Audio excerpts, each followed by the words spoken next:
Dear students, I am Professor C.P. Singh.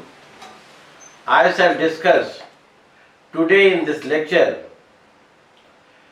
passing of risk in sale of goods,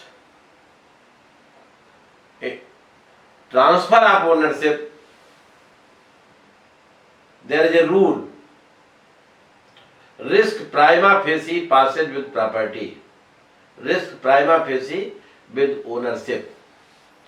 It means risk and ownership of the goods go together. जोखिम और ownership साथ साथ चलते हैं, risk और ownership साथ चलते हैं. It means the goods are at the risk of the party who has the ownership of the goods. Risk वो पार्टी बियर करती है जिसकी उस समय ओनरशिप होती है, जिस समय सामान का नुकसान होता है, माल का नुकसान होता है. It means that in case of loss of the goods, the loss shall be borne by the party who has the ownership of the goods at the time of the loss. इसका मतलब ये हुआ कि नुकसान के समय माल का जो मालिक होता है, इस रूल के अनुसार वही जो है रिस्क बियर करता है. ये ओनरशिप बायर में है, माल खराब हो जाता है तो बायर बियर करेगा. यदि सेलर में है ओनरशिप तो सेलर बियर करेगा. Thus the actual delivery of goods is immaterial for the passing of the risk. It is only the ownership which is relevant for the purpose. Risk के purpose के लिए, risk कौन beer का, इस purpose के लिए जो है ओनरशिप जो है रिलेवेंट है. This provision contained in section 26 of Sale of Goods Act. According to section 26 of the Sale of Goods Act, the goods are at the risk of the seller if the ownership has not been transferred to the buyer. Risk जो है seller द्वारा beer की जाएगी यदि ownership, सामान खराब होते समय ओनरशिप बायर में व्यस्त नहीं हुई थी. सेकेंड है the goods are at the risk of the buyer. माल यदि खराब होता है, बायर बियर करेगा उसको if the ownership has been transferred to the buyer. Seller bear करेगा on the goods are at the risk of the buyer if the ownership has been transferred to the buyer. यदि ownership buyer में transfer हो गई है तो buyer bear करेगा. Seller में transfer हो गई है तो सेलर में ही, अभी ट्रांसफर नहीं हुई है, सेलर में ही ओनरशिप है तो सेलर बियर करेगा. तो सेक्शन 26 क्या कहती है कि जहां ओनरशिप होगी वही चाहे बायर ओनर रहे, सामान के खराब होने के समय, डिस्ट्रॉय होने के समय, लॉस होने के समय तो बायर बियर करेगा. यदि सेलर में व्यस्त हो गए, अभी व्यस्त है, बायर में व्यस्त नहीं हुई है तो जो है सेलर बियर करेगा. हर रूल के एक्सेप्शन भी होते हैं. तो risk prima facie passes with property के भी कुछ एक्सेप्शन है, यानी जहां पर ये रूल अप्लाई नहीं होगा, risk prima facie with ownership. Number 1 है पहला exception, agreement between buyer and seller. यदि बायर और सेलर में कोई करार है कि बायर ही बियर करेगा कि सेलर ही बियर करेगा, तो ओनरशिप चाहे जो हो, रूल जो है उनका जो करार में लिखा हुआ है बायर और सेलर के, वो पार्टी बियर करेगी. The risk and ownership may be separated by an agreement between the seller and the buyer.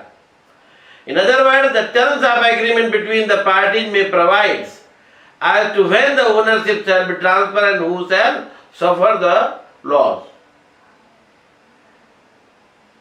For example, as a seller, आपने मान लिया माल बेच दिया है और पेमेंट भी मिल गया है. मान लिया एक फ्रिज आपने बेचा है मोहन को और पेमेंट भी मिल गया है. आपने कैरियर एजेंसी को उसे पहुंचाने के लिए, बायर के घर पर पहुंचाने के लिए दे दिया है। लेकिन जब आपने बेचा था तो आपने ये कि जरूर कहा था कि ओनरशिप जरूर जो है बायर में ट्रांसफर होगी, लेकिन रास्ते में फिर टूट जाता है, खराब हो जाता है, तो कंपनी बियर करेगी, तो बायर बियर करेगा, सॉरी सेलर बियर करेगा, तो सेलर ही बियर करेगा, भले ओनरशिप जो है बायर में जा चुकी हो। फॉर एग्जाम्पल एम चंपालाल और CP Shah AIR 1970 Mysore high court के केस में ए ने कुछ जो है माल बी को बेचा था और बी के घर पर पहुंचाने के लिए भेज दिया।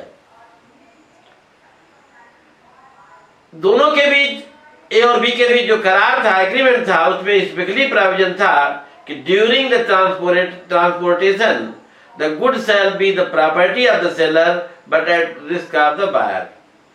ट्रांसपोर्टेशन के दौरान जो है माल जो है में ओनरशिप जो है रहेगी बायर की, लेकिन नुकसान जो है सेलर बियर करेगा। During transportation the goods were destroyed by an accident। संयोग से जो है वो एक्सीडेंट हो गया, माल सब खराब हो गया, नष्ट हो गया। तो who will bear the loss? In this case, the risk shall passes according to the terms of agreement between the parties. Thus, the buyer will suffer the loss of the goods, though the ownership of the goods is with the seller। Ownership भले seller में थी, लेकिन buyer जो है beer करेगा नुकसान को। तो कहने का मतलब जैसा करार है, करार के आधार पर पार्टी जो है नुकसान बियर करेगी, ओनरशिप चाहे जहां हो वहां ओनरशिप इमटेरियल हो जाएगी। जैसे करार पक्षकारों के बीच है कि बायर ही बियर करेगा, भले जो है ओनरशिप सेलर में हो, सेलर ही बियर करेगा, भले ही बायर में ओनरशिप हो, उससे कोई मतलब नहीं है। Supreme court of India in consolidated coffee limited और coffee board AIR 1981 has also approved this principle। In this case, one of the terms of the auction sale of the coffee was that the property will not pass until the payment of full price, and in the meantime the goods would remain with the seller but at risk and responsibility of the buyer। जो है auction cell में एक शर्त थी कि ownership तब तक transfer नहीं हो जाए जब तक कि जो है बायर सेलर को पूरा पेमेंट नहीं दे देता है। इसी दौरान जो है इस दौरान जो है गुड्स जो है सेलर का ही रहेगा, लेकिन रिस्क जो है बायर द्वारा बियर की जाएगी। तो इस क्लाज को कोर्ट ने वैलिड माना कि ऐसा क्लाज हो सकता है। This clause was held to be valid and effective. दूसरा एक्सेप्शन है, goods are at the risk of the party in default. वहां भी जो है रिस्क प्राइमा फेसी पासे जो प्रॉपर्टी का रूल अप्लाई नहीं होगा, जहां पर जो है माल जो है जिस खराब होने में जिसका कसूर है, जिसकी गलती है, जिसकी मिस्टेक है, जिसकी नेग्लिजेंस है, माल खराब हो गया है, तो बायर ही और जो जिसके गलती से खराब हुआ है माल, जिसके जो है मिस्टेक से खराब हुआ है माल, वो पार्टी बियर करेगी, भले ही ओनरशिप बायर में वेस्ट क्यों न हो। Sometimes the delivery of the goods is delayed due to fault of either seller or the buyer। कभी कभी माल जो है डिलीवरी में लेट इसलिए हो जाता है कि या तो बायर की गलती से या सेलर की गलती से। ऐसे मामलों में goods shall be at the risk of the party in default though their ownership is with the other party. Section 26 का पैरा सेकंड है। तो ऐसे केसेज में माल जो है goods shall be at the risk of the party, जो defaulting party है जिसकी गलती से माल खराब होता है, वो बियर करती है ओनरशिप चाहे जहां हो। Thus, the defaulting party suffer the loss which has occurred due to such delayed delivery of the goods. इस पर एक केस है Demby Hamilton and Company versus Barden and E Winers Limited 1949। इसमें जो है कुछ क्वांटिटी में सेब का जूस जो है बायर ए ने बायर बी को बेचा था, लेकिन लंबे समय तक बी ने जो है वो जूस की जो है डिलीवरी नहीं दी एंड जूस जो है डिटेरियोरेट होगा, खराब होगा। डिलीवरी में कौन लायबिल होगा? हाँ, loss will be beared by B, क्योंकि उसकी मिस्टेक के कारण माल का नुकसान हुआ है, भले ओनरशिप कहीं भी हो। तीसरा है trade customs. Trade customs, the risk and the ownership may also be separated by the trade custom. इसका मतलब क्या हुआ? जिस क्षेत्र में सेल ऑफ गुड्स का कॉन्ट्रैक्ट हुआ है, एग्रीमेंट हुआ है